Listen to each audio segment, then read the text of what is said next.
about town, paint peeling off them old brick signs. Folks work hard, keep their heads down, trying to hold on to better times. Used to leave your door unlocked at night. Now everybody's got a camera on. Still got faith if we get it right, we can fix what's gone wrong. Ain't about talk, ain't about show. It's about the way we live, the way we know. Let's get back to dirt roads, back to porch lights. Never standing up when it ain't polite. Cold beer, hot true stars up above. A little less noise and a whole lot of love. Red, white, blue ain't a trend we chase. It's sweat on your shirt and calloused hands grace. If we're gonna stand, we don't stand apart.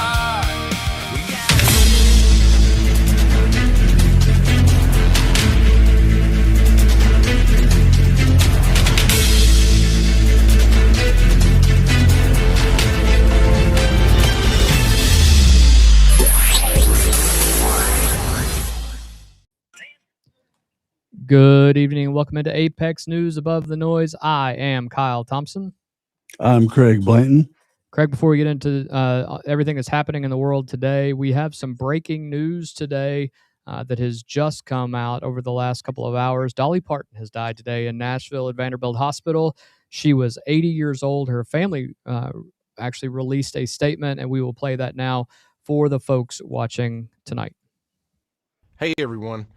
My name is Brian Seaver, son of Cassie Parton, and I'm representing the Parton and Owens family today, announcing the passing of my Aunt Dolly Rebecca Parton Dean, sister, sis, Aunt Granny to one generation and Gigi to the next. This video announcement is something Dolly asked of me years ago, before I fully absorbed it as a future reality.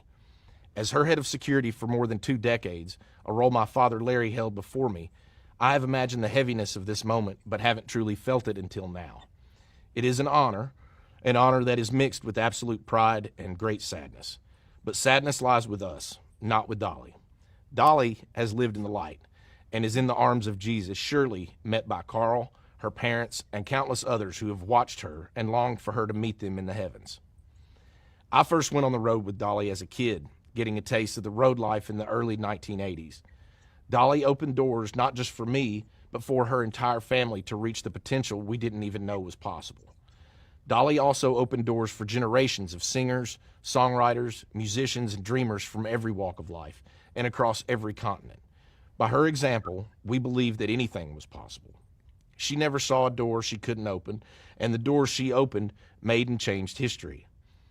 My family and I have shared a lifetime of beautiful memories with Dolly, but so have you. She has always been on your television, your record player, your CD, and on your phone playlist, becoming an extended part of your family, whether you liked it or not.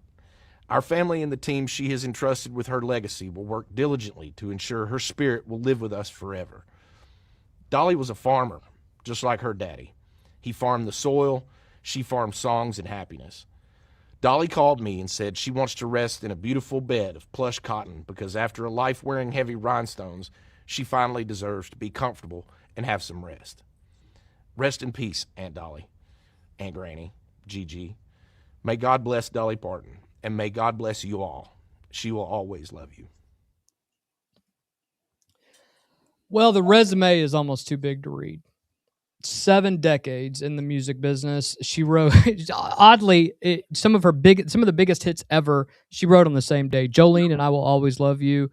Reportedly, she wrote those on the same day. In 9 to 5, hundreds more. She built Dollywood. My family and I were just there last fall. 150 acres in Pigeon Forge. It became one of the most visited destinations in the country with a replica of the 2-room cabin she grew up in. It's still fantastic to go there. I can't imagine that the folks there aren't hurting for everything that she's done. All the people she has helped. She was one of 12 children, Craig. There in Sevier County in East Tennessee, genuinely poor. I mean, we talk about poor people now. She was genuinely poor. Yep. Just last week, she was given the ACM Poets Award in Nashville. She wasn't well enough to attend. Her health has been in question over the last year and a half. Tragically, after her husband died, who she'd been married to for 60 years, and it was announced she picked up 82 new certifications across 14 countries. I mean, that means she's still people are still listening to Dolly. Right, yeah, sure. And next month, the American Music Association was going to give her the Lifetime Achievement Award, something that they rarely do. Well, they still can. Yeah, and President Trump has authorized the American flag to be lowered nationwide for 1 week in her honor as a civilian, Ed has the governor of Kentucky. as has the governor of Kentucky, and good on him. I think I keep coming back to this in a country that we cannot agree on anything right now. It is so divided, this country. I think you would agree with that. I mean, we can't turn on our TV about anything. Sports divides us, politics divides us. We all love Dolly. Yeah. Well, big loss. She's huge to Tennessee, obviously. Huge to the South, obviously. Huge to country music. She started so many careers and collaborated with so many historical Nashville singers. Yep. It's a massive loss. Yeah. Well, she will be missed, and we are sorry to see her go. Life will live on. Yeah, absolutely. She got the Dolly's Library too, and the Imagination Library that has just educated millions of children. Yeah, that's in Frankfurt also. Yeah, that we have one here in Frankfurt. It's throughout Kentucky. She is a national treasure, just lack a better term. Yeah. So, well, bad way to open the show, but it was worth it to her. It did, just one last thing. It didn't take long for the president and the governor to issue the proclamation to lower the flags. It was within an hour of her it being announced that she passed. Yeah. It's very rarely will you see a civilian, non-military, non-politician that the entire world will rally around. Mm-hmm. It's truly fascinating, just to be quite honest. This poor little girl from Tennessee, everybody loved her. It was pretty great. Yep. As we said, opening the show, we closed the program last night by telling you the Supreme Court had made the mail-in ballot case and that we ought to let them rule, and that's exactly what they did. About an hour after we started. Yeah, after we started. But didn't you text me? I didn't even get upstairs. Yeah, I texted you. I was walking out of the studio and I got the notification. I called you. Yeah. Called. They ruled yesterday afternoon, 6-3. Calling me. Oh, what's that? I'm not used to you calling. I know. It's rare. Yeah. Something's on fire. They ruled that afternoon 6-3, and we're going to tell you exactly what they did, exactly what they didn't do, and where our own take from 24 hours ago holds up and where it doesn't. Then we're going to go to Nevada, where a wildfire unfortunately has reached the edge of the city of Reno. We've been talking about wildfires on here a couple of times over the last couple of weeks, and unfortunately Reno is now dealing with this. 15,000 acres, 40,000 people are out of their homes right now. Human caused. Remember? Human caused. I don't know what that means anymore. Human caused. Yeah, birthing persons. Can't offend those arsonists. Yeah, right. Got to protect everybody. They're just poor innocent babies. Right. Then we're going to go to the Democratic Republic of the Congo, which is neither democratic or much of a republic, where the deadliest Ebola outbreak in that country's history, and maybe the world's largest Ebola spread in history, fastest spreading outbreak ever recorded anywhere, and where 16,000 doses of vaccine arrived Friday for a strain the vaccine was never designed to stop.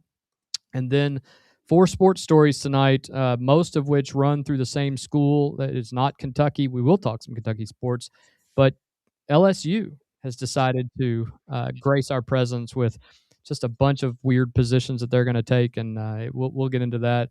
A study published this morning found that at least 1 in 4 NFL players who died over a 6-year stretch had CTE, and the lead author says that that's the low end, Craig. Southeastern Conference said out loud the professional athletes should not return to college, and Lane Kiffin promptly told them to take that and shove it right over that red line, and told him what he thought of that. The Big Ten then moved today to slam the door on the whole thing while the SEC settled for writing a letter. I think you'll probably see the SEC board get together and do the exact same thing tomorrow, which obviously will affect the University of Kentucky. And that gap has real consequences for our favorite blue and white team. And a Ukrainian basketball player whose father is fighting in the war against Russia has left Louisiana State University 2 weeks after LSU signed a Russian player. So let's get above the noise. That's beyond moronic. Oh, and wait till you hear what Kim Mulkey, the head coach, said, and I think everybody here will be interested to hear that. Before we get into tonight's show, welcome to Apex News Above the Noise. We built this show so that you could have facts without the spin, and you could feel more comfortable in the boardroom and by the water cooler. If tonight gives you something to think about, hit that subscribe button. Make sure you give this video a like. It costs you nothing, but it does the world for us. Click the notification bell and share this with someone who also needs to be above the noise. So let's get into all these stories we just talked about. Monday afternoon, the Supreme Court granted the administration's emergency application in the mail-in voting case 6-3. Unsigned opinion. The 3 liberal justices dissenting. Here is precisely what it allows, and we're going to be specific because the coverage today has been a little sloppy, Craig. It was even sloppy last night when you and I were talking about. And so we will absolutely dive in to that. 3 things. 1, the Department of Homeland Security may now compile a federal citizenship list and share it with the states. Now, whether the states don't they already have? Doesn't the federal government have everything on us that can possibly be? Well, China has it, so why wouldn't we, right? I mean, right, but can you think of a piece of information that the federal government doesn't have on us? Well, I think from birth to death. I think the purpose of this is to say, these are the people we know to be citizens. We're going to send this to Kentucky, using Kentucky as a state. Now, Kentucky, it's your duty to cross-reference all of what's happening with these different lists and make sure that these people can vote. To clean the voter rolls, correct? Right, exactly. But although we've crossed Michael Adams a couple times because of that, because we don't think he's necessarily doing what he needs to do with that. He's taking a particular stand on that. Department of Homeland Security now can compile that list. Under the executive order, DHS creates lists of adult American citizens in each state and sends them to those states at least 60 days before a federal election. 2, the Attorney General now may prioritize the prosecution of state officials who issue ballots to ineligible voters in federal elections. That ought to be interesting. Yep. 3, the Postal Service may proceed with rulemaking on mail ballot designs, that the envelope, logo, and barcode rule we walked you through last night. And here is what the court did not do, which matters just as much, Craig. It did not address the most contested piece of that executive order, the requirement that the Postal Service verify the eligibility of every person receiving a mail-in ballot. And without ballots from anybody not on a government list, that provision is still blocked in a different case with 25 states that have sued under a different case law. Kentucky's one of those 25, right? Kentucky is. Yeah, you can thank via the governor, not you can thank your governor. Not the Attorney General, but the governor, right? Right. Went above the Republican-controlled House, Republican-controlled Senate, Republican Attorney General, did it on his own. Is he doing it out of his own pocket? No, he's doing it as an official capacity as governor. So a governor can sue also without the Attorney His office General? can, yes. Okay, I didn't know that. So, Craig, 3 things cleared, and the biggest one's still blocked. Before we get to whether it's right, how much of this is a win for the administration right now? Probably 25% win, because there's still so much hanging up in the air. It's so close to the election. I don't, will they have time to print? Will California have time to print 25 million ballots and make sure the barcodes are right on the inner ballot and the outer ballot? Well, this is a state that takes 3 months to count them. So I imagine it would take them 3 years to print them. So I mean, whatever they got out there, even though they can produce any kind of AI thing you want, they can't count a darn piece of paper. It's absolutely ludicrous. So, it really is. It's going to be. I don't know that anything will happen before before November. I don't know how they can do it. I mean, we're just 2 months away. Yeah, we're essentially 68 days out right now. Yeah, something like that. Yeah, I mean, we're getting close. I'm getting real good at counting down, thanks to basketball and football season coming up. Yeah, but I think we're about 68 days. And tonight, before we get off this, South Carolina, big election down in South Carolina. Yeah. Apparently, Darlene Graham is tied. I don't think she should. I wouldn't vote for her. I think there's a lot of people who have that same opinion. Because she just jumped in on her brother's name. Yeah, well, she wasn't going to run, but here we are. Right, yeah, and she went back on her word. Here's the part of this story that almost nobody is reporting correctly, and it changes the meaning of the whole ruling. The court did not say any of this is necessarily legal. It said the states suing haven't been hurt yet. That's a standing rule, not a merits ruling. On the DHS citizenship list, the majority wrote that the provision is simply an internal directive from the president to a subordinate, and because it doesn't require the states to do anything, the states can't show any injury. Justice Sotomayor, joined by Justice Kagan, dissented and stressed exactly that point. The majority did not address the legality of the president's directives on the merits, which is odd because standing's a big thing. So whatever.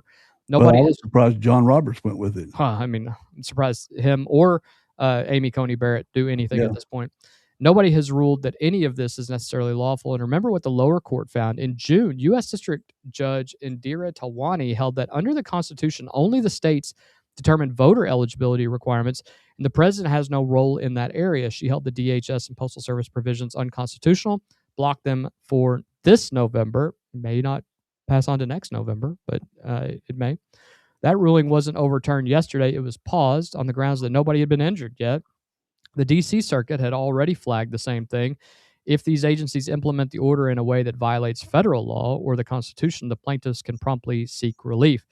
Craig, the court said nobody's been hurt, not that it's necessarily lawful, so the fight necessarily isn't over. It just doesn't start until DHS actually sends a state a list, which I assume will happen in the next week. Is that the court being careful, or is that the court running out the clock on the midterms at this I point? think they're running out the clock. I don't see any other way they can do it. It can't. I don't know unless they employed every high-speed printer in California. After they, there'll be 27 more lawsuits. They'll just lawsuit it out to November anyway. We are in such a litigious state right now. Yeah, it's not just Kentucky. I'm talking about. It's a good day to be it's a good time to be a lawyer in America. If you're in that field, you're not specifically in that field, but no. I have been a government lawyer.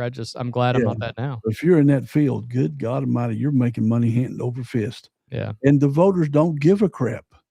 No, most voters don't care or even know that it's going on. Again, it's an 80-20 rule. At the base of this is an 80-20 rule. They could fix all of this by just passing the SAVE Act. Yeah, it's just pure politics. That's all it is. Follow up to that question. The majority called the DHS list an internal directive from the president to a subordinate. Is that a fair description of a federal list who's eligible to vote in your state? No. Well, read it again one more time. They said it's an internal directive from the president to a subordinate, that being the head of the U.S. Postal. Yeah. Well, who does the postal guy work for? I mean, if he's appointed by the president. That's right. It's an executive branch job. Right. And doesn't answer all to these Congress. people thinking all these branches, these executive positions, think of Kentucky State government. They work at the whim of the governor, and in the federal government, they work at the whim of the president, no matter if you're a clerk in the mailroom of the Senate office. 100%. Of a senator. Yep. If he says, buddy, you're out, you're out. Yeah. And there is no question. You don't get to file a lawsuit at that point. We've lost track of who is the leader of the executive branch of the government. We know John Roberts is the leader of the Supreme Court. We know who the Senate and the House leaders are. But for some reason, every time Trump makes a decision, the news media blows up saying, hey, he can't do that. And there's come 75 lawsuits. Right. Well, so let's grade ourselves, because we talked about this last night. We had some questions. We obviously thought a ruling was coming. We did not think it was going to happen during our show, because we made a specific argument on this program 24 hours ago, and you're entitled to know how it held up. We like to do that because we want you to know that we're hard on ourselves when we need to be hard on ourselves, and we pat ourselves sometimes. We said three things. First, that the barcodes and tracking piece of the Postal Service rule was fine and probably good. That election administrators in both parties have wanted ballot tracking for years. The court cleared that piece, and we still think it's fine. Yeah.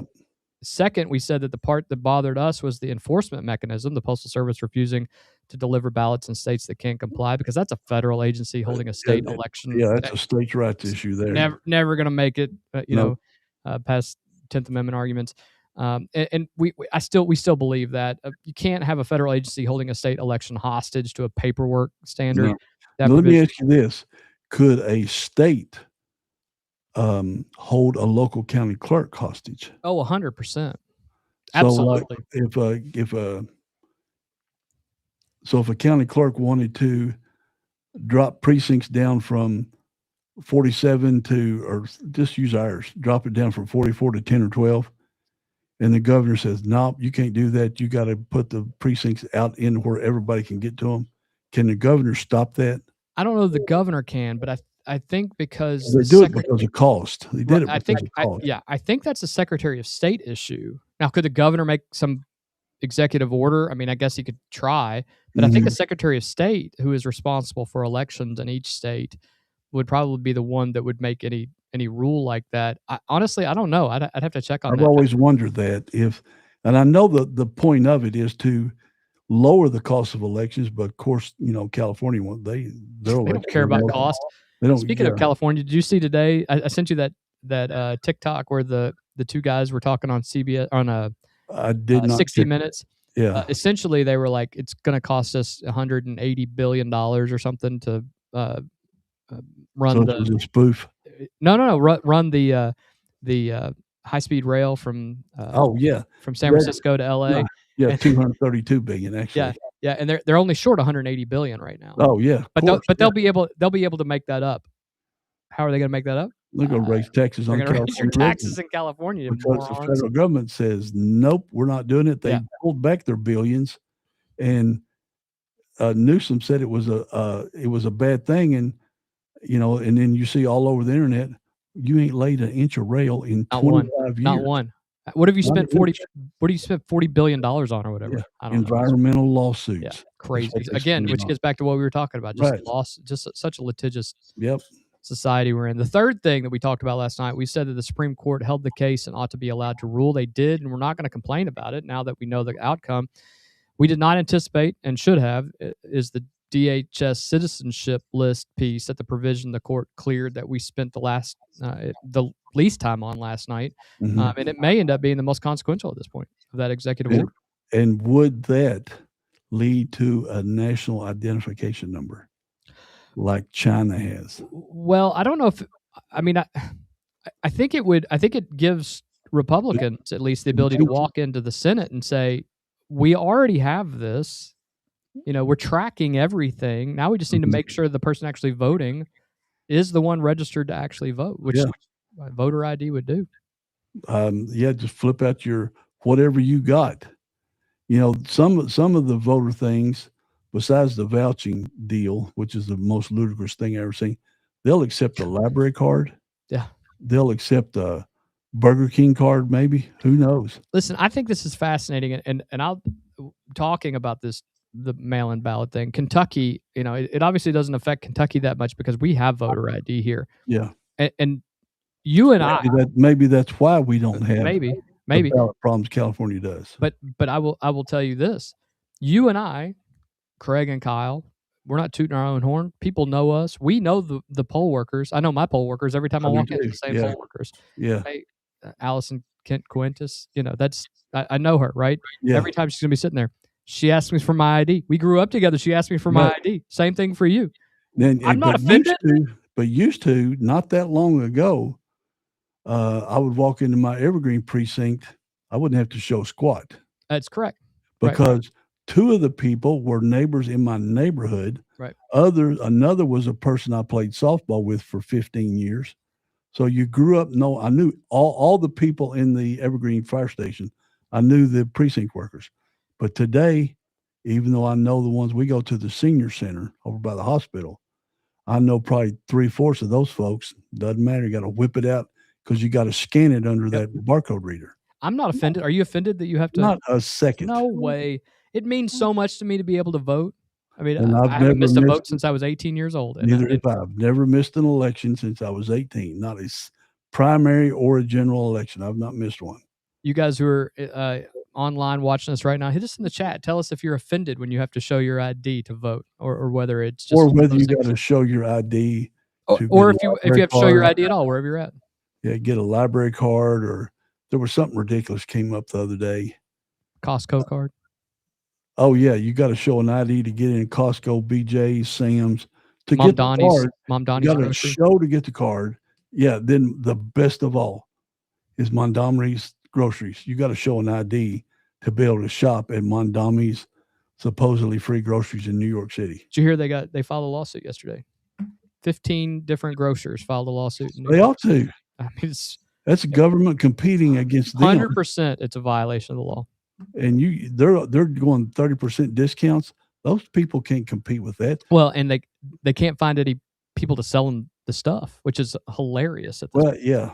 They can't get anybody to take a bump on the RFP. Anyway, from a courtroom to a fire line, we've been talking about this over the last couple of months. It's scary right now, some of these wildfires, because a wildfire has reached the edge of an American city and 40,000 people are out of their homes tonight. It's going to only increase over the next couple of days.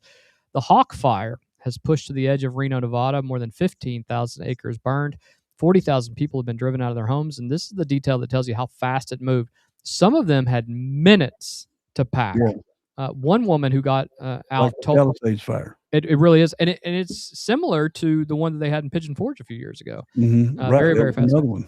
Yeah. One woman who got out told a reporter, "I literally want to cry and go back for all my stuff, but I just pretty much got what I thought I needed, and now I'm just trying to go." The fire consumed homes over the weekend. It was still uncontained as of Monday night. Now they say it's 27% contained. That still is not great.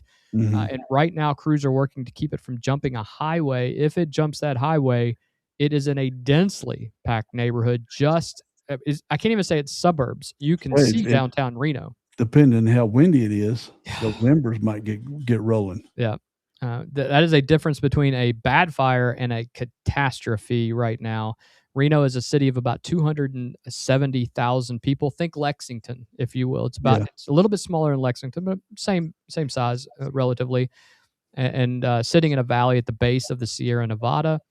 And the terrain there does not forgive at all. And there's one more thing investigators have said. People started this fire, not lightning, a person or persons. These are human-made. What are they called? Human-made fires, right? Yeah. Not arsonists. Not arsonists, but human-made fires.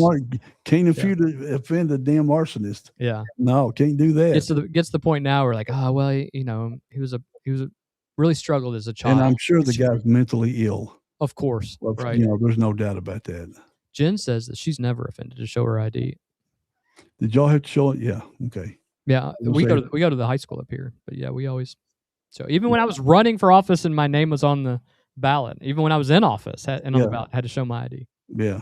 Good for them. Craig, 40,000 people out, with some of them getting minutes of warning. What do you actually grab in 5 minutes? What are you grabbing? Well, I was talking to a friend from Nashville last night, or today. It was today when we got back from delivering pizza to Toyota in Georgetown, biggest Toyota plant in America.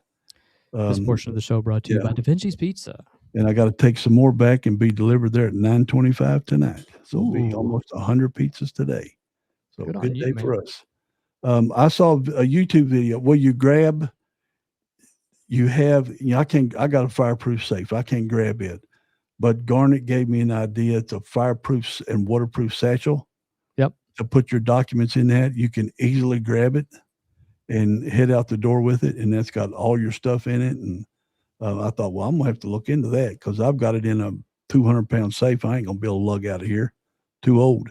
You don't have any pets, right? No. Okay. I got fish, but they're in water, so they're okay. I think they'll be fine. Unless they boil. Right. But then I did see one thing. I don't know if it's real or not, but it could be done. It's a kit you can buy, put a 5,000-gallon tank in the ground. You have a pump with solar panels or something to power the pump, because the fire will eat up all the electricity. And you got copper pipes and sprinklers all around your house. And it is keeping the entire surface of your house wet during a fire emergency. And I thought, man, that looks pretty cool. Yeah. That would not cost that much to set up. And you use copper so the PVC. It's almost like your own tree line. It's all like, Yeah, well, you're keeping your house wet. So if an ember falls on the roof, it'll get put out by the sprinklers. And these are just little small sprinklers, not any kind of high volume stuff. But I thought it was a legitimate thing. I said, damn, that might be a new business to start. Oh, Jen's letting me know we have a fireproof zipper bag for IDs to grab if there's a fire. But the zipper won't burn? It'll be hot. Got to grab it. Let me ask you this. The fabric holding the zipper part. Right. Well, true. Investigators say a person started this. a human-started fire. Don't know necessarily what that means. It could be arson, could be a chain dragging behind a trailer, I guess. Does the cause change how you feel about it, or the damage that it does, or is the damage just the damage here? It's well, what can you do? It's Yeah. it's a God thing, unless it's arson. You know, the person didn't. You know, they could have literally flicked a cigarette out going down the road. Could have done that. Could have been sparks off a trailer with your safety chain on it. It could have been sparks arcing off an electric wire somewhere. Yeah. When they're saying human caused, I mean, I don't know. They never say that when it's an accident. Right. I mean, I've never heard that. That's true. phrase. Well, they haven't. There's no way they've determined yet because they're too busy fighting the darn thing. Yeah. But they know where it started at. Yeah. You know, they know the point of origin. Yeah, everybody that's probably watching the show tonight probably thinks, I got 10 to 15, 20, 30 minutes to kind of get stuff together.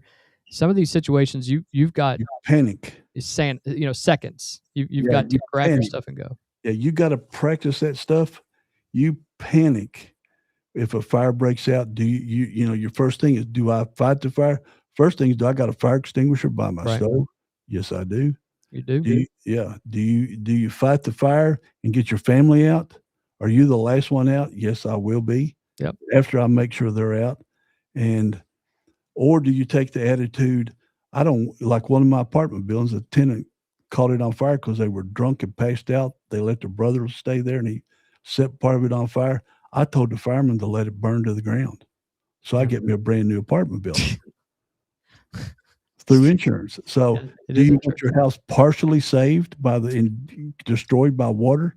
Well, if you listen to any of the people who testified before Congress over the last 2 years, when they were trying to get State Farm and other insurance companies to pay for it, and they lowballed them by about 75% of what the total cost was, or they go out of business, right? Yeah, because I mean, that's and you get nothing then. Yeah. Well, we're going to go. It's terrible, but I will say this: you've got to practice. Yeah, you at least have to talk about it. You at least have to talk about it with your family. Well, we practiced like when my kids was little. We jumped out the windows. I made sure everybody cleared the house. And we all met at the mailbox.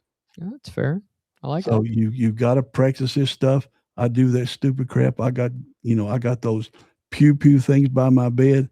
Yeah. I'll roll out of bed because if you don't, it's just like anything. If you don't practice, you'll panic. Oh, I agree. And if you panic, then all hell breaks loose and people die. Yeah.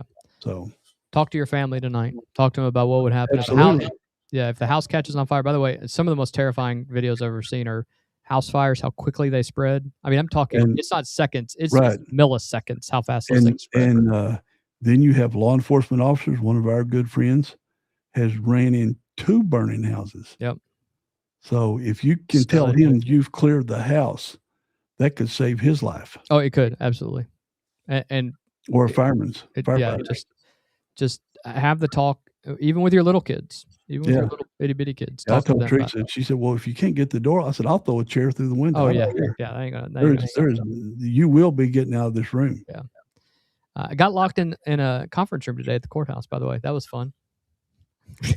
Who did it? Just as a side note, it was a little bit of, you start to question whether somebody's going to come up and let you out. So same feeling, I guess. But so the auto lock door. Well, they had locked it from the outside, and so we're inside. Anyway, it's a whole other thing. Now a story that has killed more than 2,000 people and that you have probably heard almost nothing about, if at all. We talked about it once. But we talked about it in May when this first came out. But in May, the Democratic Republic of the Congo, which is neither democratic or a republic, declared its 17th Ebola outbreak in Ituri province in the east of the country. It came 5 months after the last one ended. Researchers now believe the first infections happened back in January or February in a town called, I'm not going to try, Mongboalu. There you go. I'll send you a picture of the Ebola virus. Yeah, I'll show it up here in a second. World famous, yeah.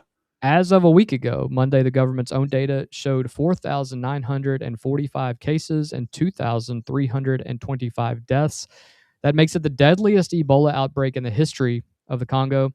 It passed the 2018 to 2020 outbreak, which killed 2,299. And it also, according to the health officials, the fastest growing Ebola outbreak ever recorded anywhere in the world. It has infected and killed more people at a greater speed than any outbreak in history. In a single 24-hour period that week, Congo logged 101 new cases and 33 deaths. Over 1,000 people have recovered. 730 are in hospitals or isolation right now. The World Health Organization has declared it a public health emergency of international concern. It has crossed into Uganda, Kenya, Rwanda, and Tanzania have tightened their border checks, and China has sent a team of specialists. Well, I thought you would say it's got into China. I said, how the hell did it do that? No, China's sending in their health specialists. Mm-hmm.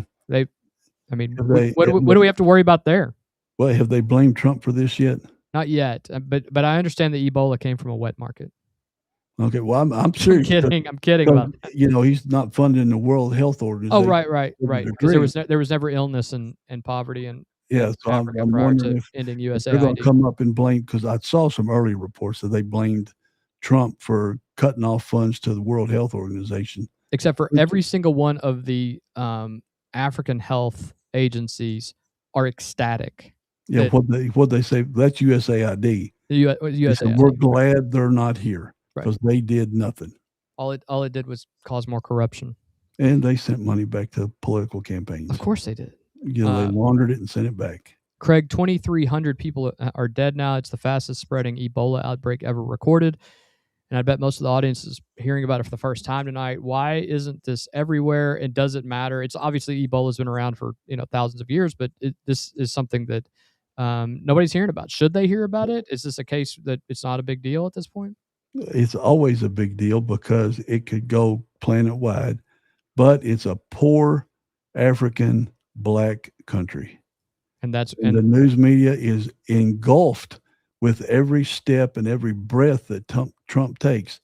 They don't report on nothing. There was an article, what will CNN and MS Now do when Trump leaves office? Oh, I think they don't report. CNN used to be by far the best news network we ever had.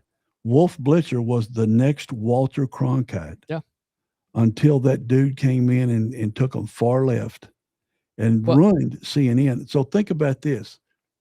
It's great that Fox News doubles what CNN and MSN now get, but altogether they're less than 1% of the whole country. Oh, 100%. And here's the other thing though, is that I secretly believe that CNN and MS Now or whatever they call themselves, what used to be MSNBC, I think they were genuinely excited. At least not the guys on camera. They were mad because they don't like Trump and they can't tell their face not to do what it's doing. Well, some of them I believe people behind the scenes were excited. 4 more years of talking about this guy. Well, they propped up Trump. CNN helped Trump win 100% in 2016. 100%. He got $1 billion in free media because they had him on in the morning, afternoon, and evening. They knew that because they knew what would be a ratings bonanza. When Biden came in office, the ratings plummeted. When Trump started coming in, because they had nothing to report on because they wouldn't report on Biden. And now the ratings are up a little bit, but not a whole lot. And these folks like Abby Phillips and they're not going to have shows. She just re-signed her contract. And if Scott Jennings leaves, then that show doesn't exist. Nah, you're absolutely right. Because nobody's watching it. But back to this. This is a scary-ass virus. I mean, you've seen this picture all over the place. It's a scary-looking virus. Yep. Painful. Huge mortality rate. Yeah. Here's the thing that a lot of people don't know about Ebola right now, and that it ought to worry, at least if you're traveling internationally and things. Listen, I don't think this has become a worldwide pandemic, but it's important to know this. Ebola isn't one virus. There are several species, and the one causing this outbreak is called Bundi Bugyo, a rare strain. Say that 5 times fast, Craig. The vaccine the world stockpiled after the West Africa catastrophe and the treatments that got certified after 2014 were developed for a completely different strain. They were not designed for this one. 16,000 doses of Ebola vaccine reached Congo on Friday. Nobody knows if it'll even work. That's editorializing that, but that's the honest state of the science, and officials have not said when those doses will even go to the front line, or the workers. And on frontline workers, more than 40 of them have already died. That includes doctors, nurses, burial teams, all those. Well, I looked scary. up how it spreads. So it said person-to-person transmissions, broken skin, mucous membranes, eyes, nose, mouth.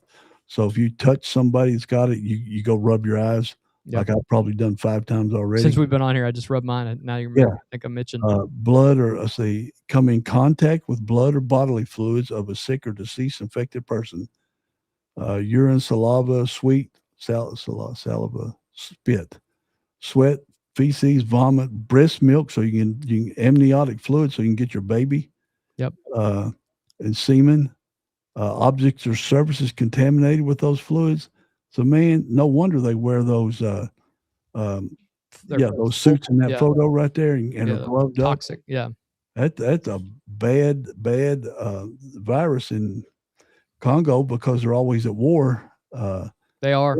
They don't have no medical facilities. Tens of millions of people have died there in the last 30 years. Yeah, they just don't for war. Yeah, they don't have no medical facilities to help them people, and the rest of the world, the 193 nations in the UN, the only one they ever count on is the USA. And you said China's going. That's the first for me. Yeah, that's scary to me, though, because I think that. Listen, I think that China getting involved in any world catastrophe is just a new form of neocolonialism. I'm just they're going to go in there and say, "Hey, we'll stop this." Exactly. But you got to give us access to your minerals. Yep. That's exactly what they're going to do. And then it scares me. And maybe that's what pushes the United States to get more heavily involved. We'll have to wait and see what happens. Yeah, well, all our volunteer doctors are there. Doctors Without Borders. Yeah, Doctors Without Borders and all that. And those are charity donations, I'm sure. Well, we have talked about a bunch of, quite frankly, awful things tonight. Even the voting thing is something we don't want to talk about. Let's get into some sports. It's not all good either, but at least we can smile and talk about some stuff. Yep. All right, let's go.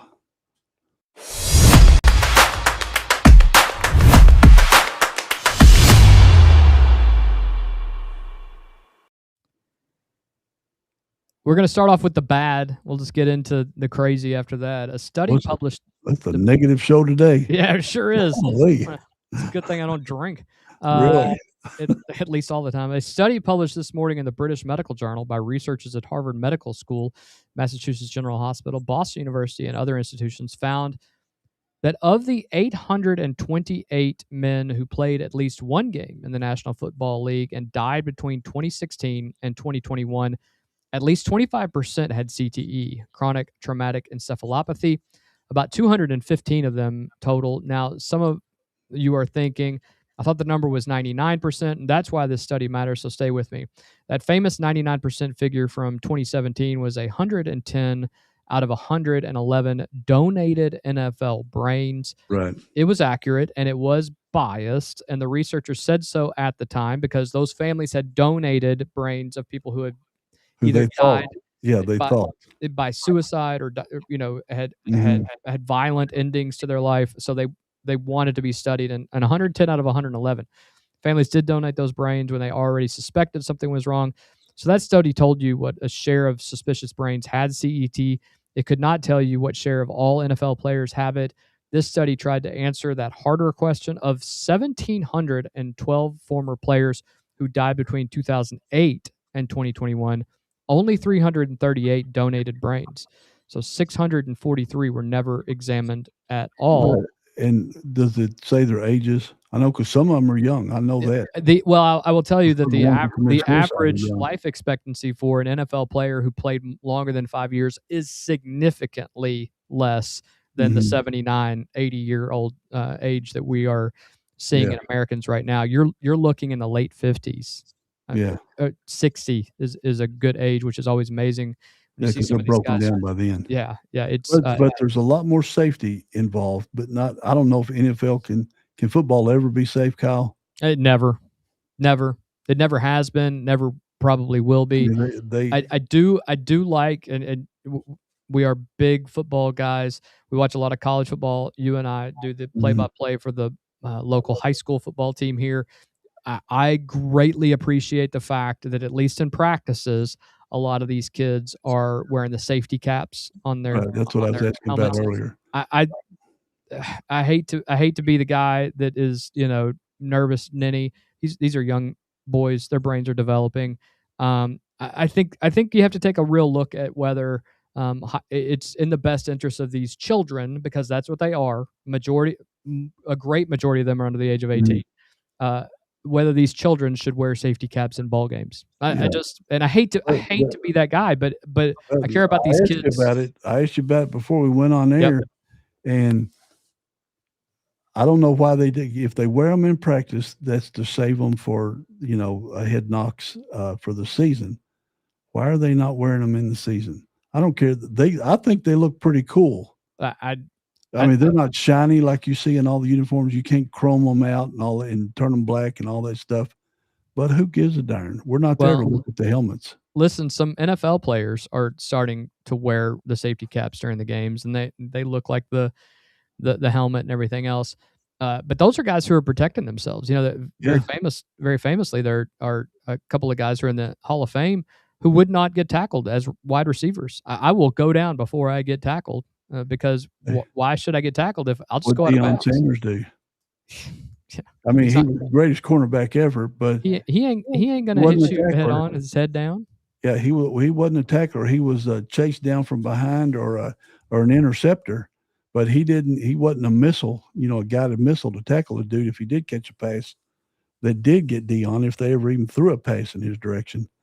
But these are I wish they would go to safety helmets. I'm glad they got concussion protocol.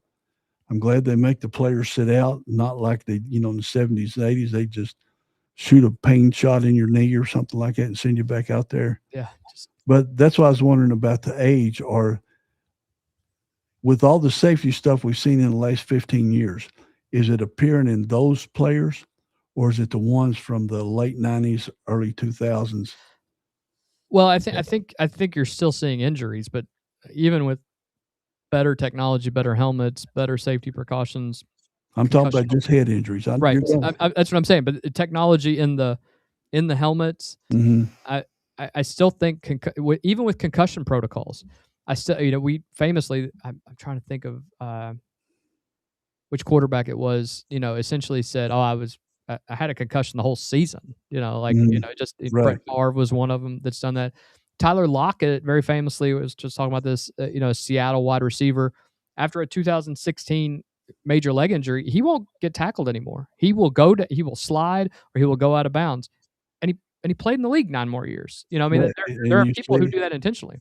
Yeah, and you see guys that are 27 years old and say, "I'm done." Well, I want Andrew Luck. My health. I want to Andrew Luck. My health. Very famously, Andrew Luck, who was just getting to his prime with the Indianapolis Colts, just quit. And I shouldn't say quit. He retired for his health. Yeah. And I listen, I have a lot of kids that have either worked for me or are family friends, or who have shadowed or they're interns at the office who I'm very close to their families. I don't want those kids to get hurt. I don't want them to have head injuries. And I wouldn't let my son play not because of this stuff, but because my wife's brother was a punter and he could kick the crap out of it. He was averaging 40 yards, but he got in on 2 plays as a tight end because he wanted to get on the field. Yeah. Both times he broke his leg. I said, "What are you doing?" Well, and I think he could have got a college scholarship to school because he could he could punt so well. He was, 6 foot tall.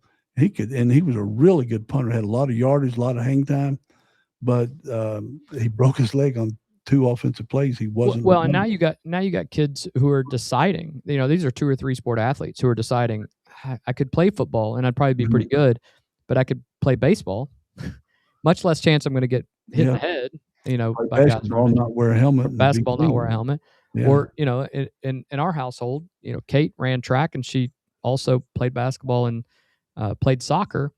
Once she got her D1 scholarship in track, I'm not playing soccer anymore. I'm not going to blow my ACL out. Right. Yeah. In a contact sport. And we had to make that decision. She hated it. She didn't want to do that, but it's you got to make it's a business decision, and Right I then don't it know how is. else to. Yeah, because college ain't free. No, it is not. It is Well, not. it No. might be at Georgetown now that they're letting That's right. all Yeah. our students go Yeah. there. But So here's the range, and we're going to give you all of it rather than the prize that fits an argument, or the piece that fits an argument. Working from the brains they had and the ones they didn't, the researchers concluded the true prevalence sits somewhere between 18.5% and 19, somewhere between 18.5 and 98.7% across the whole group, gosh, and between 24.5 and 96.7% in the 2016 to 2021 window. That's an enormous range, and the honest answer is nobody knows precisely. The lead author, Dr. Daniel Danishvar, said the 25% figure is on the low end, and that the maximum is around around 97%, and the truth is somewhere in the middle. Two other findings: more than 90% of the samples with stage 4 CET, the most advanced form, were Unknown caller. that ain't me. that's me. We're also diagnosed with dementia. And if you apply the low end rate to the men playing right now, roughly 400 of the 1,696 active NFL players could develop the disease. And Yeah. that's truly frightening. The Players Association called it a sobering reminder that football carries real risks with lasting consequences for players and their families, and said the findings should be a call to action across the entire football ecosystem. The league said it continuously strives to make the game safer and remains committed to expanding resources for player health. I think the NFL is going to have some work to do on this, especially post playing time with these guys. Many of them suffer from traumatic brain injuries, but also, lasting effects and things of that nature. They got to do better. They just got to do better. I don't know how else to put it. But Craig, 400 of the men playing this season, every one of them knows some version of that number, and they're all still playing. Is that informed consent, or is that what happens where a job pays as much as it does? And are we looking at modern day gladiators that know the risk but are willing to Sure play we it? are, because the ultimate goal is get to the NFL or a free college education. Absolutely. One of those have value in themselves.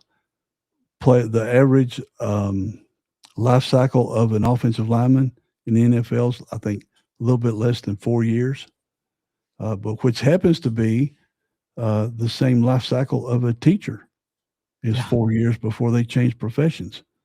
So I was talking to Mike Lee about that last night. So it's fun to watch. Really enjoy it. They're amazing athletes. Even the offensive and defensive linemen have become amazing, fast athletes. They turn some good times on the 40 and stuff. But it's not. I don't know if it's the offensive line, defensive line. I'm asking now. Or is it the linebackers, running backs? It's all of them. Receivers. It's all of them, because the linebackers and even the defensive backs and wide receivers, they're taking big hits, big hits, whereas the linemen, defensive and offensive, are getting repetitive. Yeah, hits. they're mostly knees, but they're shoulders. they hit helmet every single time. Helmet on helmet every time. It's not at 20 mile an hour both directions. It's not, but it's the repetitive nature of that brain jar, and they're all deaf. I mean, you ever been hit with a helmet on? I mean, you can't hear anything. No, I haven't. I didn't play high school football, so no, I haven't. Yeah. My take, and I want to be careful because there are two lazy segments available here, and I'm not doing either one of them. The first lazy segment, is ban football. No, we're not going to do that, which isn't happening, which most of our audience would rightly ignore. The second is that the number went from 99 to 25, so relaxed, which totally misreads the study completely. 25 is the floor. At least 25% of these people have it. So here's what I'd actually take from this, and it's the most useful thing in the whole paper. The doctor says the biggest predictor of CTE is not diagnosed concussions. It's the cumulative force of hits to the head, all of them, including the ones nobody notices, the ones in practices on a Tuesday afternoon that, got your bell rung, but they just push you right back out there. And as somebody who has had a lot of concussions, there is a point where, it's the cumulative effect. And it doesn't take real hard one after that to cause a lot of damage. And so, I hope there is something we come up, and I think they've started that with the safety caps. I hope they'll come up with something else. Yeah, well, they have come up with something else. Something that's gaining major popularity, and it's ended the NFL Pro Bowl is flag football. Yeah, I mean, there's more and more flag football being played by schools. Yeah, that they don't smash into each other. They don't, and really shows off the athleticism of some of these kids too. It's fun watching the NFL players play and flag football. We know that KHSAA is adding it and next in the spring, I guess, is what I didn't know that. Yeah, I didn't know that. It's going to be a high school sport. Girls and boys. Yep. Yeah. Yeah. So now, if they do that, will the football players? No, I don't think they will. They look down on. Oh yeah. Flag footballers. Will there be some talk in the hallways? Oh, I think 100%. Come play on. Could be a breeding ground to find some new tackle football players, though. You never know. From one football fight to another, because the Southeastern Conference said something out loud this week, and one of its own coaches immediately ignored it. Probably doesn't shock any of you who that coach is. Yesterday, we told you the Cleveland Browns had waived tight end Daquan Wright so he could go play for Lane Kiffin at LSU. And that's exactly what it is. Daquan Wright's people asked the Cleveland Browns to cut him because he could make more money at LSU. He played at Ole Miss last year. He is believed to be the first player in history to sign with an NFL team and then return to college football in the same season. He got there through a court order out of Louisiana. Here's what's happened since Monday night. The Southeastern Conference stated publicly that professional athletes should not return to college competition. That's the conference that Louisiana State University, LSU, plays in, saying out loud what its commissioner, Greg Sankey, had already put in a memo. And then early Tuesday morning, today, Lane Kiffin publicly defended his pursuit of NFL players. But that's not the whole of it. We That's not defended even it close. last night. Yeah. With Mark Mitchell. Yeah. Also, Monday night, R.J. Luis Jr., the 2025 Big East Player of the Year, who had signed with the Boston Celtics, was granted an injunction allowing him to play at LSU. So in the space of about 4 days. Celtics. That's what Patriots. That's what I have here is the Baltimore. So LSU signed their fifth player? I think they might have signed their fifth player. I think they might have signed their fifth player. A school has landed an NFL tight end and a former Big East Player of the Year off an NBA roster, both by court order, both over the stated objection of the conference that school belongs to. And remember, what Commissioner Greg Sankey had already filed an affidavit against LSU's pursuit of Luis, and he lost that. So that doesn't prevent the SEC and perhaps the NCAA from setting their own rules. And I think that's something that you and I are concerned about with Mark Mitchell. Yeah, well, right. But is LeBron going to come back to college? God, he didn't play college. He's got 4 years eligibility under these new crazy rules, right? Yep. KD, same thing. Well, I mean, I think the difference is 4 years at Davidson. I think the difference, and I think the way that the courts are looking at it is they're saying these kids, and it only applies to the kids in the 2022 class. These kids did not have the opportunities that every single kid has ever had. And I think that's why they're saying there's disparate treatment with this class. Is this precedent setting? I don't think so, because I think the reality is that the new rule has been passed 5-5. That's the rule for everybody. I mean, the player for the Cleveland coming back to LSU, is that precedent setting? Yeah. I think if it happens, and it looks like it has now, I think you're going to see some guys, and Kentucky's dealing with this issue with Alex Safari, who was covered by the Colorado 10th Circuit District Court case, which was then went to appeal, and they stayed. What's that? He's done, right? He can't as of right now. Now, it's my understanding that Alex Safari and others are now trying to get into the Kentucky lawsuit, which would allow them to play in a Kentucky school, and trying to do that because that matter's still open. Is it not ruled on? Because I know I asked you that the other day and I forget.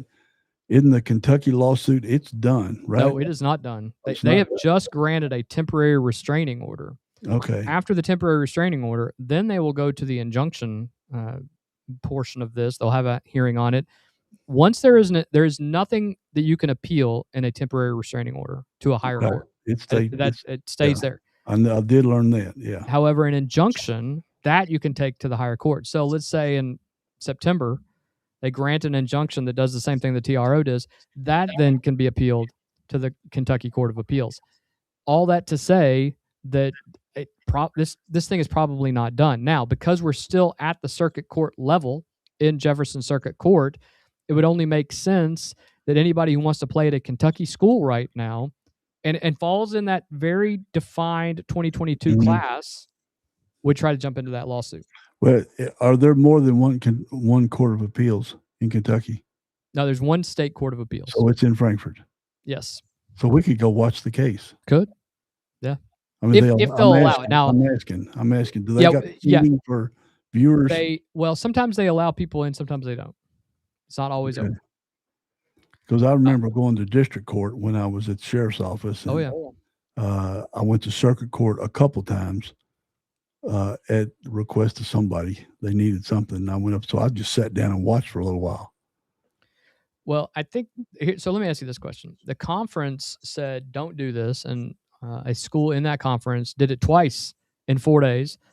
Kentucky has done it at least once, and sounds like Alex Afari is going to try to jump in. So Kentucky's doing the same boat that LSU is, and the commissioner filed affidavits against them in Louisiana and lost, and they filed one in Kentucky and lost.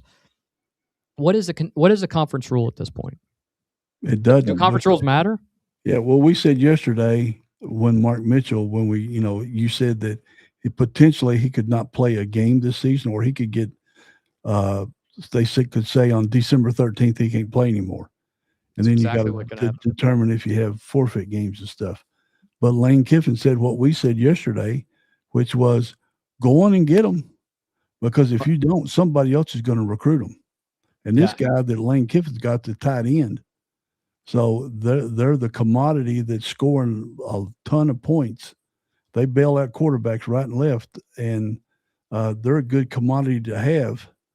And this guy was good enough to be drafted by the Browns, so he's obviously going to be good enough to play in college again. Well, and the other half of this is just like you said.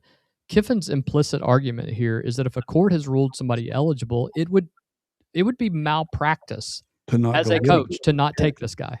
You're taking a chance. With guaranteed money. He's going to get paid. Yeah, and the player can go back to the NFL next year. Theoretically, yeah. Work out all season long and get pulled in on a contract the next year. Yeah. I don't blame Lane Kiffin. And I certainly don't blame Pope, because it's like if you could hire a stud employee at your business, you don't want me hiring them away from you. Absolutely. So if it's just money, if they're eligible to work, I think you and I are on the same page here. I don't hold Coach Pope. I don't hold Will Stein. I don't hold Lane Kiffin at fault for doing this. If nothing else, it keeps another school from grabbing him if they remain eligible. Yeah, and then what if he catches a touchdown and beats LSU? Right. What if he went back to Ole Miss and then they beat LSU because that tight end caught a touchdown, and Kiffin goes, "Man, I knew I should have got him." Right. Think about this. These coaches are in no-win situations right now. You don't take a guy because you're worried about it. He goes to Alabama and beats you. Yeah. And then they're after your head. Why didn't you? He wanted to come to LSU and you didn't sign him because you were worried about some lawsuit. Or he signs the kid. The kid is declared ineligible the first week of December after he played the entire football season. And then all of a sudden they're going to the SEC championship and this stud can't play. And they're going, you wasted a place for us. Oh, and by the way, if he's declared ineligible, Greg Sankey and other commissioners of other leagues have essentially said, we could make you forfeit if they're declared ineligible at some point. And then there are going to be lawsuits again. I can already tell you right now, there's guys in smoke-filled rooms trying to figure it out. Yeah, if you want to get in a profession where you have some massive decision-making things, be a judge. We're getting in Judge Dredd territory now. Yeah, it is getting scary. I don't. Everything goes to a judge now. And listen, I'm not a Lane Kiffin fan. It hurts me to be an apologist for Lane Kiffin. Cannot blame the guy because listen, our coach is doing the exact same thing. Our coaches are doing the exact same thing. Yeah, I mean it's a smart business move. Well, and on the basketball side, Will Wade had to do it. Yeah. He only had 4 players. Listen, you all, I don't know how to We need to express this do to a you all. thing on, we need to do a thing LSU on only LSU. has 5 players. They have no substitutes right now. I'm gonna pull them up and see. How many Well, signed players does LSU basketball have? and then a collateral case here. This afternoon, the Big Ten did something the SEC did not do. So here's the development that came out just this afternoon. You can see Greeny here. He's actually reading it from his phone as it came through. If you've seen the headline floating around today, you may have it backwards because the wording is totally confusing. The Big Ten is not allowing players to come back from the NFL. The Big Ten is banning it. According to ESPN's Pete Thamel, citing sources, the conference was set to pass a rule today that prohibits any player from returning from the NFL to play for a Big Ten school, and the definition is broad. If you declared for the NFL draft and didn't withdraw before the deadline, you're out. If your name appeared on an NFL roster, you are out. If you signed a contract with a professional football league, not just the NFL, you're out. Big Ten athletic directors were meeting Tuesday to approve it, and we'll tell you to confirm it actually passed before treating it as final, because as of our reporting, it was set to and expected to. Now compare that to what the Southeastern Conference did. On Monday, the SEC's presidents and chancellors released a statement. Right. Their words, college athletes, not former professional athletes, have been at the heart of the Southeastern Conference.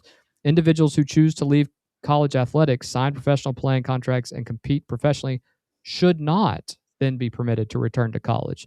That's a strong sentence, but it's a sentence, and it's not a rule, just like the Big Ten has Well, passed.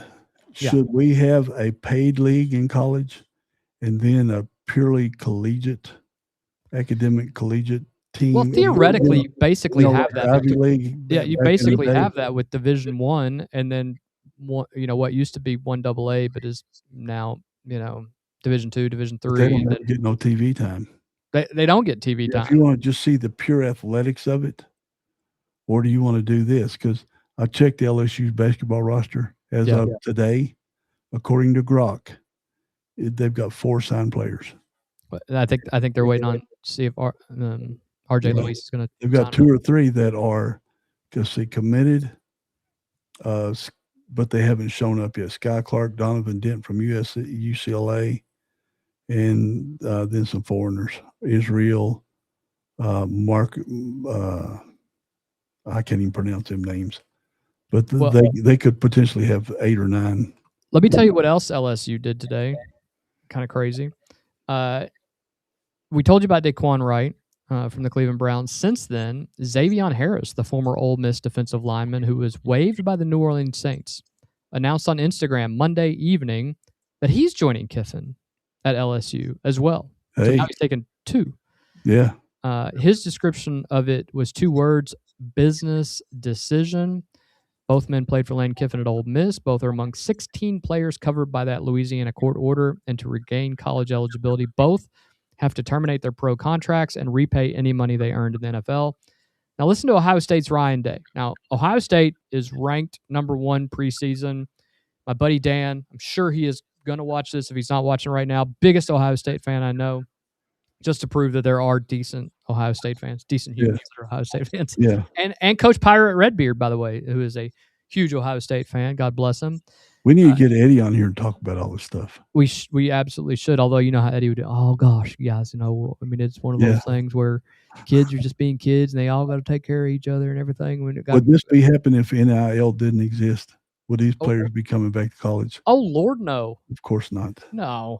Even if you said get better for next, I don't know. I think they'd go to Canada or other places and make real money. Ryan Day said this. He articulated the trap better than anybody. His words: do I like anything about it? Absolutely not. But we've got to do what's right for Ohio State. So it's sort of a day-to-day thing right now. And like anything, we're just going to try to adapt. And then he said this: I think we would all agree, maybe not everybody, but there has to be a certain point where your roster gets locked in. Ryan Day said he hates it and then pointedly did not say Ohio State wouldn't do it. And then his conference took the decision out of his hands. Kiffin's defense is the mirror image. These players are either going to play for you or they're going to play for somebody else around the country that may have some order for some judge. I might as well take them. And didn't the Oregon coach say It's just not fair because you're going to bump another kid off the team. Yeah, absolutely. But aren't football coaches at any level, high school and up, they're hired to be fired. They absolutely So are. can you blame the coach for not trying to make his team as good as possible? Well, it's your position or it's my position, right? Yeah. I'm going to get rid of you so I can keep my position. And I may have to get rid of you, and it may end up biting me in the butt later, but I got to take that risk, right? Well, Microsoft cuts, or they used to, I don't know if they still do, but they famously cut the bottom 10% of their staff every year. Yeah. To bring more people in so that they could get the best people. I think you're seeing that more and more in college sports.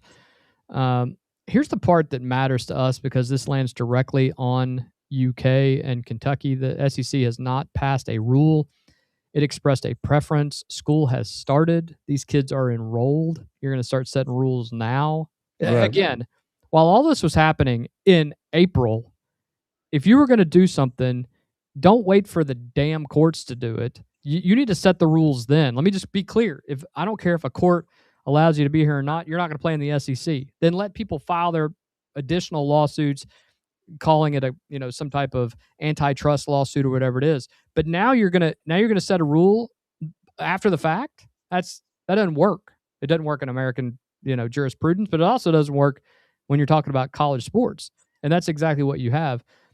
As of tonight, one SEC school, LSU, has added an NFL tight end, an NFL defensive lineman off professional rosters, and nothing in that conference bylaws stops any other SEC school from doing exactly the same thing, including Kentucky, and a potential basketball player for him as well. So Kentucky has a choice, and it's a real one. Option one, follow the conference's stated preference. Don't touch these players and accept that a division rival just got two guys you couldn't have. Option two, do what LSU did and take the criticism. And there is no option three where the SEC makes this decision for you because the SEC declined to at this point. You have to make a decision. Yeah. Meanwhile, we're 11 days away from kickoff. Right. And they're on days. Campus. They're on campus. They're moved in. Let's see. I sent another picture to you. I just went on, the cam picture. Or the roster, the team picture without the, but we are so everything. I mean, what I love hearing is people ain't got a nickel to their name, and something happens to them. I'm calling my lawyer. Yeah, they ain't got no lawyer. And unless you're on retainer, I gave you $1. Remember? You do. I'm always on retainer for you and my friends. I had to do that yesterday. Did you? It happens. Yeah. But CBS Sport made the point about the Big Ten. It's running football. All these laws are running college sports, period. NIL's at the base of this whole thing. Where's the adults that should sit in a room and figure it all out? And we told you this. We told you this in at the end of April. We said when they pass this in June, it's going to be chaos. And all you have to do is allow the class of 2022, incoming freshmen of 2022, to be a part of that 5-for-5 rule. It's over. Over in 8 months. It's all over. We'll never deal with it again. What are we even doing? Show me the money. But the NCAA is not losing money. This benefits the NCAA by having better skilled players on their teams. I would think so, because it ain't about fairness anymore. Oh, it has nothing to do with fairness. Yeah. It has nothing to do with fairness. And until they figure out this NIL thing, the Michigans and the Ohio States in football and the Notre Dames, they're all going to get better. And the Akrons and the Kent State and the whatever, they're not going to be the Ball States. They're not going to be able to compete, right? And Kentucky football, while we have a breath of fresh air, we got a long way to go before we're Alabama, right? And it's just that difference is just widening and widening at this point. What's it been 70 years since we were close to an Alabama? Well, we beat them in 97. I beat know. them in 97. Good teams. 1951. Yeah. It's just the adults in the room should have seen this coming. I know the NCAA has attorneys. Somebody had to have gone, this is going to be a nightmare if we don't do this. You've wasted millions of dollars that the NCAA had by not just making a common sense decision. It's just mind blowing at this point that we're wasting so much time and why they're digging their heels in. CBS Sports made the point about the Big Ten that applies just as much here. By shutting the door, you stop competing for that talent against the people who leave it open. So somebody in Lexington should be asked this week, plainly on the record, whether Kentucky would take a player off an NFL roster. That's a real question with a real answer. And as far as we can tell, nobody has put it to any of these coaches other than Lane Kiffin, who's doing it, right? Yeah. So I don't know. Craig, if you were Will Stein and LSU just added 2 pros and your conference has only written a letter, what do you do? Are you looking at are you looking at some of these guys who are going to get cut this week? Of course I am. Because they're oddly enough, the way this is set up, guys are getting cut this week, and they're making their 53-man rosters this week. And we're 1 week away from college football starting. So that's not a coincidence that these things are happening at the same time either. Yeah.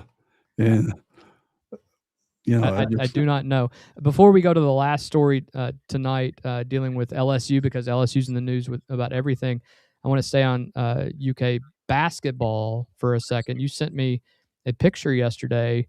All of the UK shocking. All of the UK basketball players are on campus and they're all attending class. And they did something pretty cool yesterday. They took a picture by the famous Wildcat on campus. And as you can see here, this is the where the red circle is. That there is a bootless Cam Williams. Yeah, I saw that and I said, "Holy crap!" If that doesn't get you excited, I don't know what else. Right, because there's talk now that Cam will be playing a lot of 2. Yep. If he's a 6'8" shooting guard, and you're not getting a shot off. How if you're tall the opposing team? How tall is our starting 5 going to be? I mean, my goodness. Well, if your starting point guard is 6'6". Yeah, Goodman, he said by December, Cam could be the starting 2 guard. And which would mean Wilkins would probably go to the 1. But again, that's assuming that Zoom Diallo is not starting for some reason. Well, but again, I think it gives you he's got to play his best because his contract's on the line. Oh, it is, and you got to play your best, but it also gives you the opportunity to do matchups. You play somebody that you need to be a little bit longer on. Maybe he's Cam can play the 2, 3, or 4. Very famously, Rick Pitino said with the 96 team and the 97 team, don't get hung up on rosters and starting lineups. These are the guys who are starting, but I'll have a guy coming off the bench. Reed Shepard is a good example. Right. He's going to play 20 minits a game. So don't get hung up on whether he plays it at the beginning or he plays in the middle. It's not who starts. It's not who starts. That's right. Reed he don't start for the Rockets, but he's on the floor at the end. At the very end of the game. He's the one who ends it. Yeah. And when he wasn't, his coach was getting drugged for it. But correct. I will hope they fire him. That's another argument for another day. Yeah. Last one tonight is the hardest, and it's out of LSU again. And this goes to a lot of what you and I have talked about on the politics side. And unfortunately, politics has now bled over into sport, and it's really shocking what LSU has done here. Shocking is the right word. Yeah, there's no other words to describe it. It's not even it's common. There's no common sense. It's out the window. If Mark Pope did what LSU did, we'll talk about it in a second. Kate Koval is 20 years old, 6'5". She was born in Kyiv, Ukraine.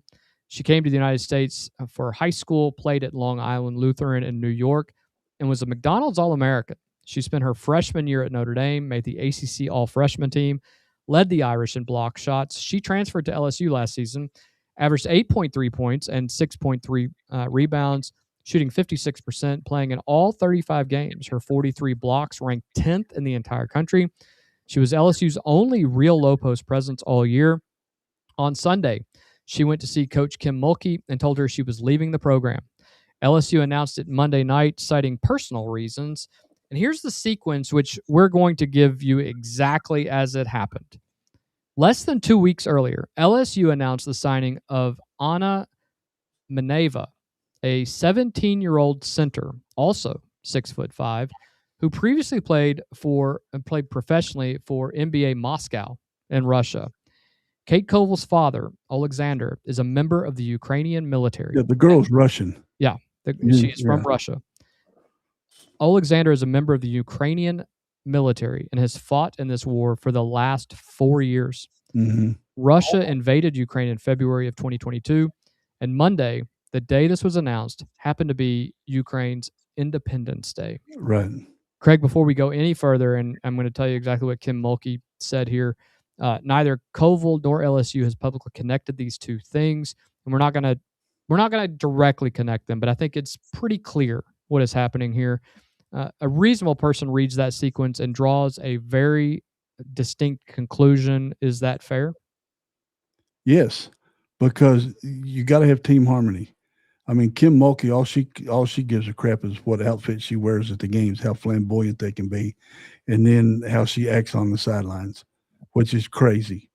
Yeah. But to do this to a team member while they're at war, I mean, she might be the next Enos Cantner. She could, and because you blow team harmony completely. It's done for the year. This girl's quit, correct? She has walked away from the team. She's not. done. This So girl is not in the transfer portal. team harmony is done. What are they going to talk about on ESPN plays their games? They're going to say, what could they have done if they had their starting center back again? Well, let me just tell you what Kim Mulkey did to this young woman. She told the New Orleans Advocate last week that she actually talked to Koval before she started recruiting Maneva, and that she'd hoped the two of them could be ambassadors for their countries. What a load of crap. Here's how she remembered that conversation. Her words to Koval were, I want you to understand I'm not here to ask you to change how you feel about Russia. I'm just here. This is the part that kills me. I'm just here out of respect for your family and out of respect for you to let you know, because I know how personal it is for you. That's a coach that went to her starter and said, I know this is personal to you, but I don't give a damn. I'm going Right. after one of the best players in the world. And to me, that is a betrayal of trust Yeah. from a coach. Will European and Eastern Europeans, will they remember this if LSU comes calling again to the European women's leagues? We're going to say, heck, we're at war with them. They might bring in the other side just to try to win. But that's the dumbest move. That should win the dumbest move in all of college basketball. Well, very Men and women for very the year. famously during the 90s, there were Serbs and Croats that played in the NBA, and they separated them. These guys, Right. majority of them were not playing together. They did not like each other. Vlade Divac, Look at Enos Kanter in Turkey. Yeah, Vlade Divac very famously reached out to some teammates, and they were able to work through those things. But you can't make children do that. No. These are children. Yeah. You are asking to do that. It's ridiculous. Here's the quote that I'm just gonna tell you exactly what she said here. It's the quote that really got to me. What Kim Mulkey said, and honestly, I hope LSU loses every basketball game this year. I hope Kenny Brooks hangs 150 on him. I'm just gonna be honest with you. She says, know that what I have to do in this business, I cannot make a decision to not recruit somebody that can help our program because of a conflict between two countries. That's the dumbest thing in the world. Her father is in a war zone right now. She didn't pick that fight. Russia did. Yeah, she might as well say, well, I'm going to bring a girl from the country that killed your daddy. So, but you can't have a problem. You can't hold a grudge. You don't see Israeli and Arabs kumbaya. Can you imagine post World War II? You have a Jewish person playing for your baseball team, and you're making him play with a guy that you just recruited from Berlin. Yeah. Are you kidding me? Yeah, exactly. We've lost our damn minds if we think that's okay to put these children of people in war zones at risk. And for all of you who have your Ukrainian flag next to your name in your social media, you ought to rise up for something like this. This is a disgrace. Kim Mulkey, you're a disgrace. You're a disgrace to the program that you represent. You're a disgrace to women's basketball. I hope you lose every game you play this year. And maybe without a doubt. Maybe this young lady Koval can get picked up by another team if it's not too late. It's really crazy because Mulkey went on and said upon her departure on Sunday that it was a hard decision, that she knows it's hard because Kate loves LSU, that Kate is a great person who has to do what she feels is right, and that they fully support her. Bullshit. You don't Kate, fully Kate support her. loves, yeah, Kate loves LSU, but LSU don't love Kate. That's right. You don't care about Kate. You No. care about winning. That's all you care about. Yeah, and so And- the other players should say, she don't give a crap about us either. We're just a commodity. Listen, I'm not hanging this on Anna Maneva either. It's not her fault. No, she's it's a great Mulkey. basketball player. It's She should play anywhere. But for Kim Mulkey to do what she did to this young lady, it's a travesty of epic proportions. Yeah. Neither girl did anything wrong, and I want to be very clear about this. This is not the Russian player's fault, and it's absolutely not the Ukrainian player's fault, Kate Koval. But they are not the villains of this story. Kim Mulkey is the villain of this story. 100%. 100%. Yeah, without a doubt. She's the worst. This is, like I said, this is the worst thing in all of college basketball. She's the Lex Luthor of the SEC. I don't see how any player could respect her at all now. Because she has to be friends with the other players, the other starters. What are they thinking? You just got rid of our starting center. Yeah. And you listen. Who was good. We don't live in a vacuum. Basketball does not live in a vacuum. Mm-hmm. And what LSU has allowed to happen here, I'll be honest with you, I don't know what in the world's going on down in Baton Rouge. It's embarrassing that you have four starters on the men's team. On your basketball team. You may have a fifth with RJ Luis, but that's it. You may have 5 players. I guess they're going to pull a bunch of guys out of the fraternity league or something down there to let them play. Call in a bunch of walk-ons. This is embarrassing. I don't know any other way to put it. But I think that they have lost the plot in Baton Rouge. The Tigers are in real trouble, and I think when you start prioritizing bringing in people like Lane Kiffin, who has quit on every school he's been to, if there's a better offer that's come along, and when you start prioritizing the fact that you're going to bring back Will Wade, who you just fired less than 5 years ago. I mean, that was funny as crap when I heard that. I mean, that should tell you something, LSU, that nobody wants to coach your men's program. And then this is what the women's program did. Kenny Brooks, hang 150 on him. Don't take your starters out. Yeah. I want you to beat him like a drum because of Kim Mulkey. And I've seen Kim Mulkey. She's a good coach. She dropped the ball on this one. I don't like her. It's just she wants to be the show instead of the players. It's disgraceful. I don't know how else to put it, but somebody's got to get it together down in Baton Rouge. Mm-hmm. It's embarrassing. Well, we're gonna start playing some WNBA highlights. Oh yeah, every day. Yeah, because they're just too good. And we're gonna get the Me Bound queen. The Me Bound records. Yeah, she got 14 rebounds last night, and I think we'll play. I think we'll play the Stephen. What's his name? Jackson. Yeah, Stephen Jackson. His quote from today. I think we'll play him. Stephen Jackson, famously from the Malice in the Palace, played for the Indiana Pacers for a long time. But he made a comment today that is very, very true. They're gonna have to get it together. They're gonna have to drop this transgender thing. They're not gonna. Or there's gonna be no women players left. What are we talking about? Yeah, there's all kind. Like I've got a photo. I didn't share it, but of Caitlin Clark on the ground. Her arm is just covered in bruises and scratches.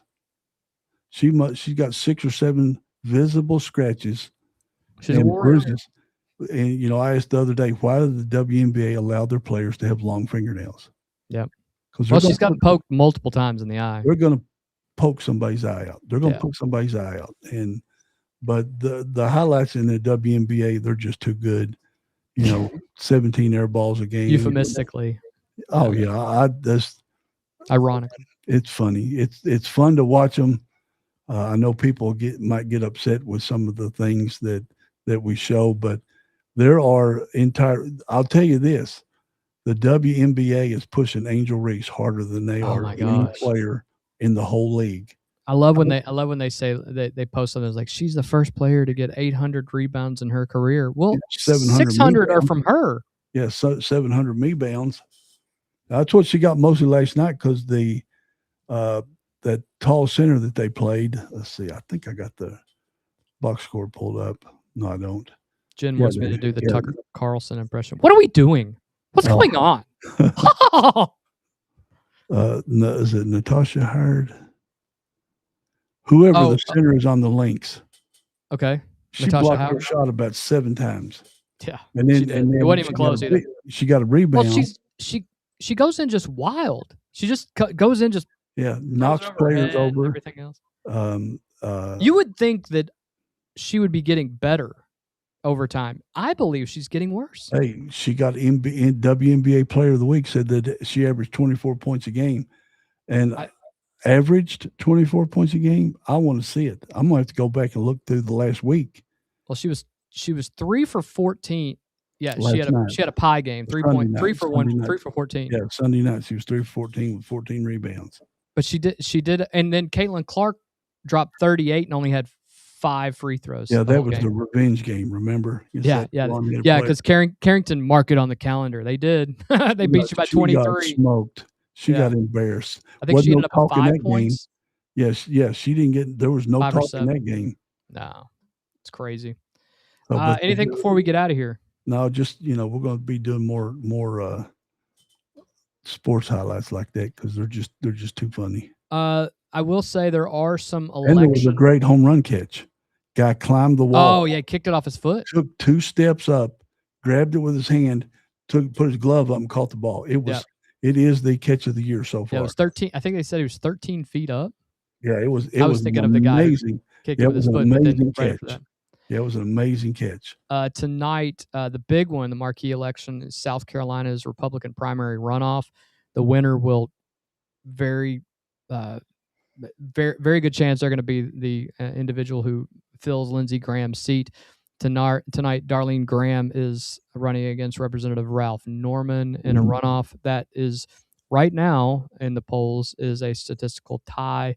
Just for anybody who is keeping track, President Trump's endorsement success in primaries for U.S. Senate and U.S. House and Governor in the 2026 cycle, as of August 24th, for the U.S. House, 100%. U.S. Senate, 100%. U.S. House, 95%. He's only hurting on the governors. And governors, he's only at 75%. Well, I looked up Darlene Graham and Ralph Norman's controversies. Yes. Hers is campaign finance issues. The FEC flagged excessive donations, some over the legal limits from high-profile donors. Nepotism, which we talked about.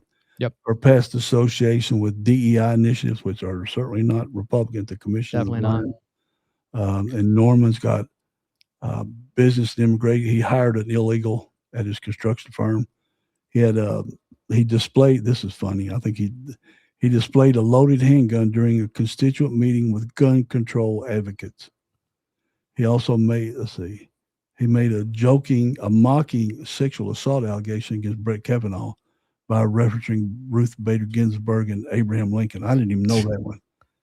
And then he supported a solar manufacturing facility.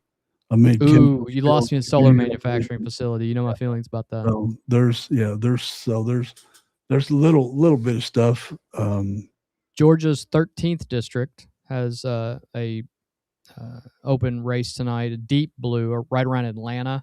David Scott died on April 22nd. We covered it here on this show, and he was seeking another term, and then that was a contest that was ultimately won by Representative Jasmine Clark. His name was on the ballot, but today the special election runoff between 2 Democrats will decide who serves out the remainder of Scott's unfinished term, because of course that's a deep blue state. Oklahoma has a governor. There's a close GOP runoff tonight. It will also test Trump's endorsement power. State Attorney General Gentner Drummond faces Mike Mazzei. I'm sorry, pronounced Mazie. Thank you, Decision Desk HQ, for doing you're looking. Yeah. That should be interesting to see how that comes out. Also, Delaware has a U.S. Senate. That obviously is going to be That's deep blue. Yeah, it's Democrat all the way. Yeah. Well, obviously, Craig, thank you as always. We'll be back here tomorrow night. Means a lot that you're here. Couldn't do it We won't without be you. here Friday. We will not be here Friday. You can join us at 7 for kickoff between the Franklin County Flyers and the Bullet East, whatever they are. Have we got a Broncos. third? Have we got a third yet? Not yet. I have a couple calls out to see, but if it's just us, we're entertaining enough. Yeah. We'll obviously have some guests that come in and meet with us, and we can see your all's comments during the game too. So Yeah. make sure you join us. So if you haven't yet, give us a like and a subscribe. Also, to everyone watching and listening, thank you for being here today.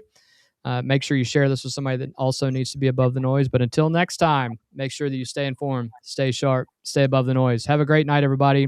Talk to you tomorrow.